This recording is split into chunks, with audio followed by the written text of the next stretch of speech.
diziam: nós te damos graças, Senhor Deus Todo-Poderoso, aquele que é e aquele que era. Então, os 24 anciãos, como povo de Deus, ele faz o trabalho dele, que é adorar e render graças, tá? Render graças ao Altíssimo. Nós te damos graças, Senhor Deus Todo-Poderoso, aquele que é e aquele que era. Peraí. Aquele que é e aquele que era. Só que quando a gente estudou lá o capítulo 4 do Apocalipse, o que estava dizendo?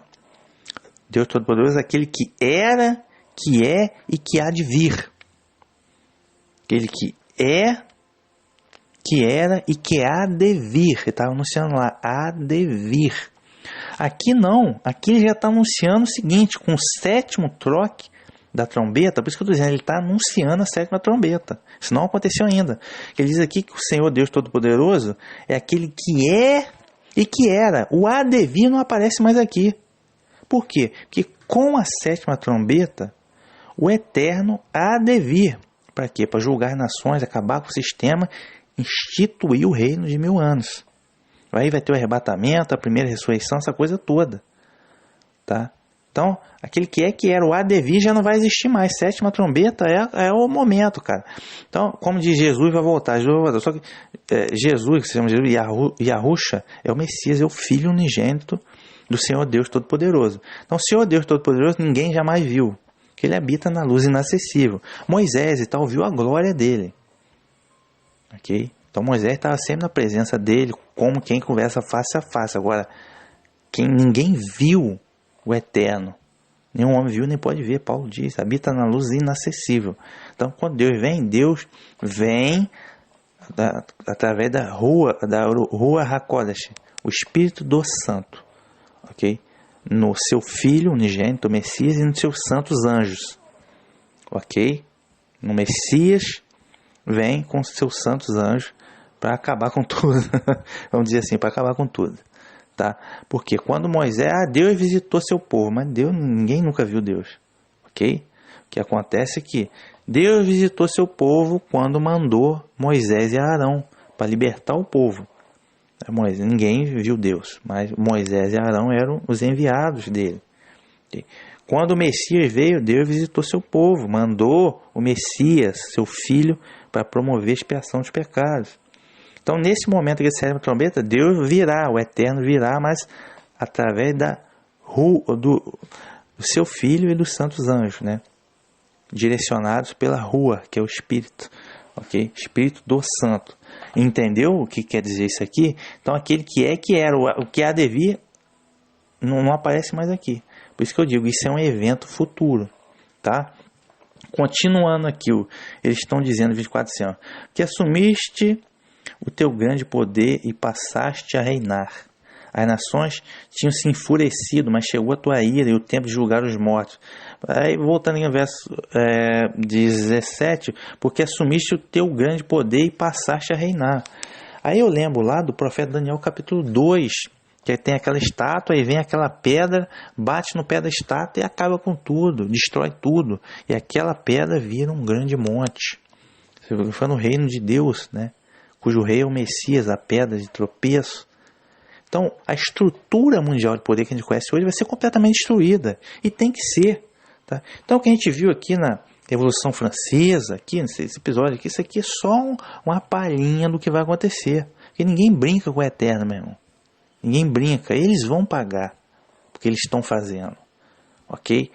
Então, aí passaste a reinar. Quer dizer, essa estrutura, Daniel verso 7 diz o quê? Que aquele monstro terrível, espantoso, que é a besta, né, que ela vai reemergir do abismo, ela vai para a perdição. Então aquele animal terrível, espantoso, final do capítulo 7 de Daniel, vai ser destruído. O seu corpo será desfeito, tá? E o reino será entregue aos santos. Ok? Isso que está. Então tudo é conjugado. Verso 18, as nações tinham se enfurecido, mas chegou a tua ira. As nações estão sempre se enfurecendo, né? É o que aconteceu na Primeira Guerra Mundial, Segunda Guerra Mundial. As nações estão sempre arrumando alguma treta. Mas aí, você viu Primeira Guerra, Segunda Guerra. Por exemplo, a gente viu a ira das nações. Só que a ira de Deus é muito pior. Que é o que a gente vai ver aqui no Armagedon, ok? Chegou a tua ira, né? E o tempo de julgar os mortos, né? de dar recompensa aos teus servos, os profetas, aos santos, é o que eu temo o teu nome, pequenos e grandes, e o tempo de destruir os que destroem a terra, né? Recapitulando aqui o verso 18, e o tempo de julgar os mortos, que é o tempo do Armagedon. Depois do Armagedon vai ser a primeira ressurreição. Leia o Apocalipse, início do 20. E dar recompensa aos teus servos, os profetas, os santos, é o que eu temo teu nome. Então, nessa primeira ressurreição, são os mortos no Messias. Então, está lá bem claro lá que os que vão morrer, que não vão aceitar a besta e a sua imagem, não vão aderir à marca, que vão morrer martirizados, vão ressuscitar ali para ter o galardão.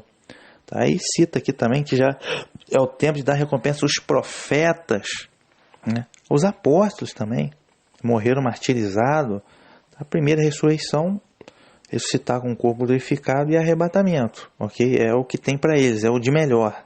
Eles vão receber o de melhor, ok? Então, vê que tudo está batendo, né? Final do capítulo 19, Armagedon, início do capítulo 20, primeira ressurreição, ok? E o início do reino de 1000 anos, né? Os santos e os que temem o teu nome, pequenos e grandes. E o tempo de destruir os que destroem a terra. Destruir os que destroem a terra. Okay? Ninguém diz que a terra, essa terra é inabalável. Então Deus não vai destruir essa terra. Tá? Deus vai destruir os que destroem a terra, a estrutura mundial de poder, tá? Que vai ser destruído, ok? Aí o verso 19, para encerrar com chave de ouro, abriu-se então o templo de Deus que está no céu. Abriu-se então o templo de Deus que está no céu. O que eu falei lá no verso 1 do Apocalipse 11? É o templo de Deus. Eu falei, esse templo de Deus não é literal, não é terreno, como eles alegam, a turma do Apocalipse, tá? Isso é simbólico, é espiritual. E aqui, no verso 19, só vem a confirmar isso. Abriu-se então o templo de Deus que está no céu, que é o tabernáculo celestial, amigo. O templo terreno era só uma alegoria, entendeu? Uma exemplificação, uma ilustração para o povo entender como funcionam as coisas espirituais. E ninguém entendeu, né? Porque mataram o Messias, ninguém entendeu, né? E muitos não entendem até hoje, querem um templo terreno, como se isso fosse alguma coisa, né? E vão acabar fazendo alguma coisa fake lá mesmo, tá? O templo de Deus está no céu, e apareceu no templo a Arca da Aliança. A Arca da Aliança. Tá? Não, isso aqui não quer dizer que a Arca da Aliança que tinha aqui, que Moisés mandou fazer, subiu para o céu, não. Está lá literalmente. Isso aqui é simbólico. Por que apareceu a Arca da Aliança? O que estava lá dentro da Arca da Aliança? Estava os 10 mandamentos. Tá? Lógico.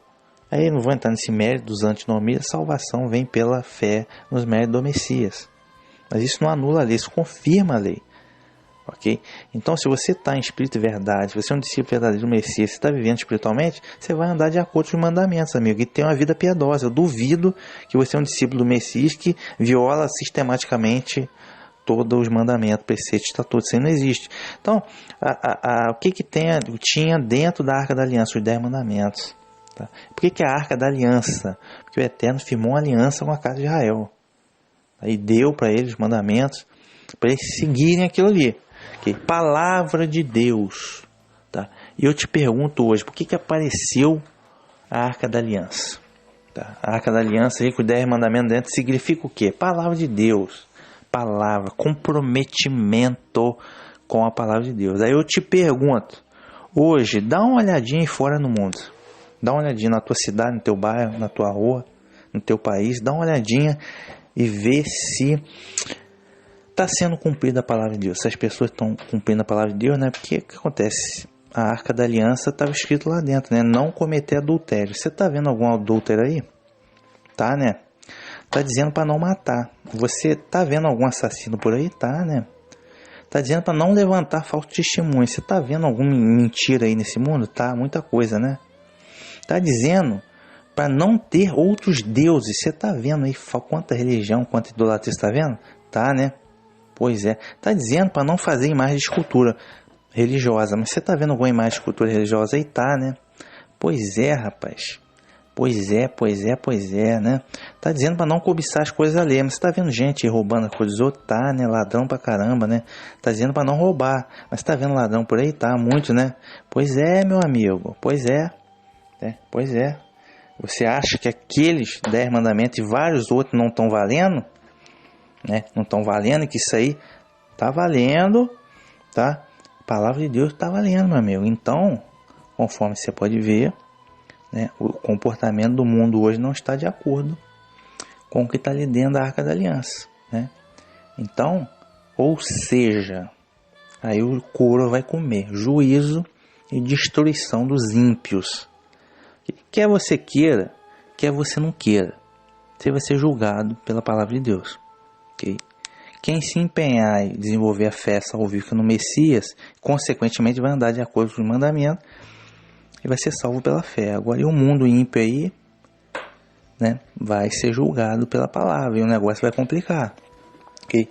Por isso que apareceu aqui a Arca da Aliança, porque percebam que a gente vem de um período aqui que está relatando no capítulo 11 que eles estão negando a palavra de Deus, negando, vivendo a orgia, a coisa toda, entendeu? E aqui mostra, aqui ó, no Armagedon, aí vai ver a palavra, como que funciona, ok? Você me vê aqui, e houve relâmpagos, vozes e trovões, e terremotos, e uma grande saraiva de pedra. E houve relâmpago, vozes, trovões e terremotos. Isso aqui lembra lá aquela passagem lá do livro do Êxodo, né? Quando o povo se reuniu lá para ter a presença do Eterno, escutaram aquelas buzinas todas, né? Deixa eu me achar aqui a passagem.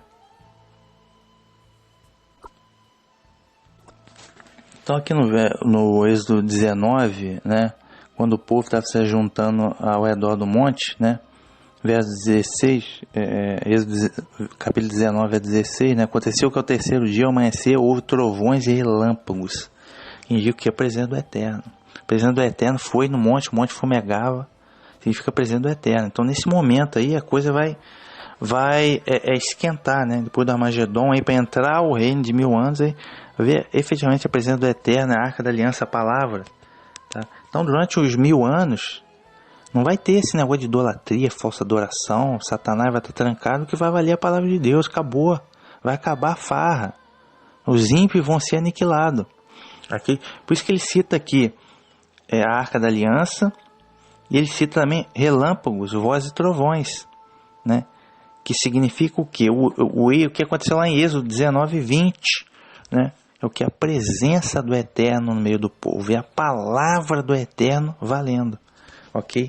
Isso é que significa. E terremotos, né? E houve uma grande tempestade de pedra, tá? Houve uma grande tempestade de pedra. Por que houve uma grande tempestade de pedra? A gente está falando isso do que vai acontecer na sétima trombeta do Armagedon. Por que houve uma tempestade de pedra? São pedras vindo do céu, tá? Mas isso não é literal, claro, isso é simbólico. Essas pedras vão vir do céu. Os pecadores, de acordo com a primeira aliança, né, estavam lá debaixo da lei. Os pecadores eram apedrejados, porque existe o componente da lei chamado juízo, né? Pecadores apedrejados. Adúltero, assassino, feiticeiro, tá? Era apedrejado. Tá? Então, aquele que pronunciava blasfêmia contra Deus era apedrejado. Então, o castigo dos blasfemadores e dos que pecam severamente era o apedrejamento. Tá? Então, o que ele está anunciando aqui é que no Armagedon, na sétima trombeta, haverá uma tempestade de pedra do céu. Ou seja, isso não é literal. Isso quer dizer que os pecadores, os inimigos da palavra de Deus, vão ser, espiritualmente falando, apedrejados. Isto é, vão ser mortos, fulminados. Okay? Nesse terceiro ai, que é a sétima trombeta, que é o Armagedon. Entendeu? O pecado dos blasfemadores é o apedrejamento. Então, aqui simbolicamente, essas pedras, grande tempestade de pedra, são pedras que caem do céu, ou seja, a ação do Eterno em fulminar, né, através de juízo sobre os blasfemadores, tá? É isso que vai acontecer aqui na Armagedon para entrar o reino de 1000 anos, entrar tudo direitinho, tá? Então está falando de templo de Deus, a Arca da Aliança, falando de verdadeira adoração, templo de Deus, a Arca da Aliança, os mandamentos, ok? voz e relâmpagos e trovões é a presença do Eterno, e a tempestade de pedra é a aniquilação dos ímpios, ok? A aniquilação dos ímpios. Do verso 15, então, até o verso 19, que tem essa tempestade de pedra, ele está anunciando que a 7ª trombeta, aqui, ó, ajuntamento de guerra final, Armagedon, para acabar com a estrutura mundial de poder, acabar com os ímpios, tá? Juízo justo é justo. Isso é justo da parte do Eterno. Que a palavra está aí. Não cumprem porque são relaxados. Tá? Não cumprem porque são malvados, assassinos, adúlteros, mentirosos, ladrões. Tá? Não estão nem aí para a palavra de Deus. Então o juízo vai ser justo. Justo, muito justo. Tá? E o adentrar do milênio, aí sim, valendo a palavra de Deus, é verdadeira adoração. Verso 15 ao verso 19 não aconteceu ainda, vai acontecer só lá entre o capítulo 19 vindo do Apocalipse, ok? Então a gente está encerrando por aqui, Apocalipse capítulo 11, tá? Eu vou terminar pronunciando a bênção sobre os amados.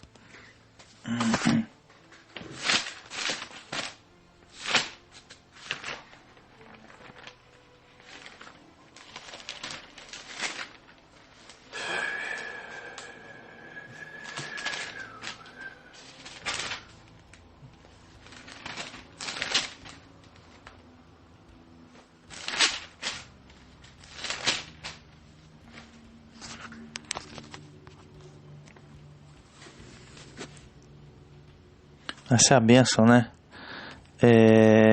Yahweh te abençoe e te guarde. Yahweh faça resplandecer o seu rosto sobre ti e tenha misericórdia de ti. Yahweh sobre ti levante o seu rosto e te dê a paz. Em nome do Messias Yahushua. Fiquem aí com a Shalom e até o próximo episódio. Então, pessoal, vou estar fazendo um adendo aqui nesse capítulo 11 em 2 pontos. Primeiro ponto fala sobre a besta que sobe do abismo, né? Então, só para a gente reforçar esse conceito de abismo, que tem tudo a ver com que nova ordem mundial, o retorno da besta, né, que vai acontecer daqui a algum tempo, tá? Porque o abismo, como eu disse, é uma situação de degradação espiritual total. Então, estou falando de ateísmo, satanismo, dentre outras coisas, tá? Então, conforme nós vimos no próprio Wikipédia, a Revolução Francesa foi impulsionada pela maçonaria, né?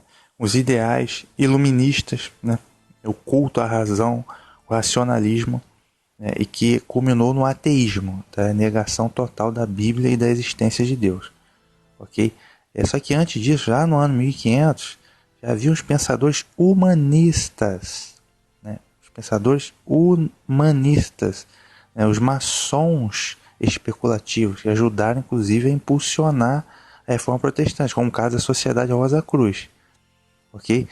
Lembrando que a maçonaria moderna surgiu em 1717. Né? Em 1776 surgiu o 1º de maio, na Baviera, os Illuminati da Baviera, que em 1780 entraram oficialmente para a maçonaria. Então veja essas forças. Quais são as forças hoje que querem a nova ordem mundial hoje? Estou falando de maçonaria, estou falando de Illuminati.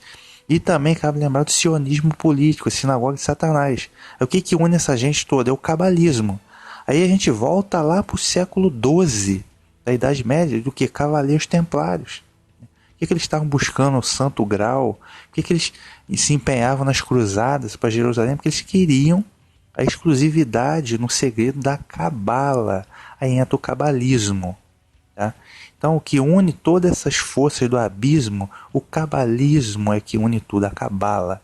Então, a gente está falando de sábios de Sião, sinagoga de Satanás, Israel.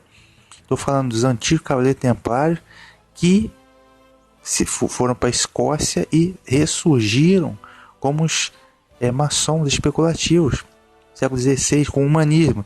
E eles foram ganhando força até conseguirem impulsionar a Revolução Francesa, aí, com o racionalismo, que culminou no ateísmo, né? As ideias iluministas, tudo isso. Tá? Então, ou seja, tem o ocultismo, que já os templários já praticavam lá desde o século meado da Idade Média, a partir do século XII. Tem o ocultismo, tem o satanismo, luciferianismo, que é o que é a cabala. Se analisar hoje, as mesmas forças do abismo que impulsionaram a Revolução Francesa, tá? Que eu aposto as minhas fichas que a sétima cabeça da besta, tá? Foi a França revolucionária e a França napoleônica, okay? Que devia durar por pouco tempo. Okay? O oitavo império, né? Que é dos 7, que foi... teve o golpe mortal, a chaga mortal em 1798, que no caso foi a Roma papal, né? Que é a estrutura que vai voltar agora, vai reemergir, né? Ela já não é e vai voltar, a chaga mortal vai ser curada, mas ela vai voltar do abismo. Então vejam, as mesmas forças que impulsionaram, o mesmo abismo que impulsionou a Revolução Francesa, agora vai impulsionar o retorno da besta, da chaga mortal curada, que eles estão chamando que é nova ordem mundial, a mesma nova ordem mundial que eles queriam desde lá do século XVI, do ano 1500. Então é a mesma coisa. Você tem a sinagoga de Satanás, o cabalismo, né? Tem os magos negros, a gente tem ali a maçonaria, né? Que era um antigo templário, Illuminati. Então vejam, entendam que é a mesma força, abismo, o luciferianismo, o ocultismo, o ateísmo, o negacionismo da palavra. Vejam, são as mesmas forças demoníacas que impulsionaram a Revolução Francesa e que agora estão impulsionando a nova ordem mundial. Então é importante entender esse conceito. Outro ponto interessante aqui, vale a pena um adendo, no verso 9 diz assim que homens de vários povos, tribos, línguas e nações verão seus corpos mortos por 3 dias e meio. Os corpos das duas testemunhas, né, que são a Torá e o Evangelho, os 3 anos e meio que foi abolida a Bíblia na França, né, mortos por 3 dias e meio, 3 anos e meio no caso. Diz que homens de vários povos, tribos, línguas e nações verão isso, né? O que acontece? Lógico que o mundo inteiro ficou impactado com os acontecimentos da Revolução Francesa. Então o mundo inteiro sabia o que estava acontecendo. E esses acontecimentos impactaram no mundo inteiro. Por exemplo, aqui no Brasil, né? O exército de Napoleão é que afugentou a família real de Portugal, vieram para o Rio de Janeiro. Isso acelerou em muito o processo de independência do Brasil, que tornou-se reino unido a Portugal. Em 1822 conseguiram a independência. E, pasmem, quem impulsionou a independência do Brasil? A maçonaria.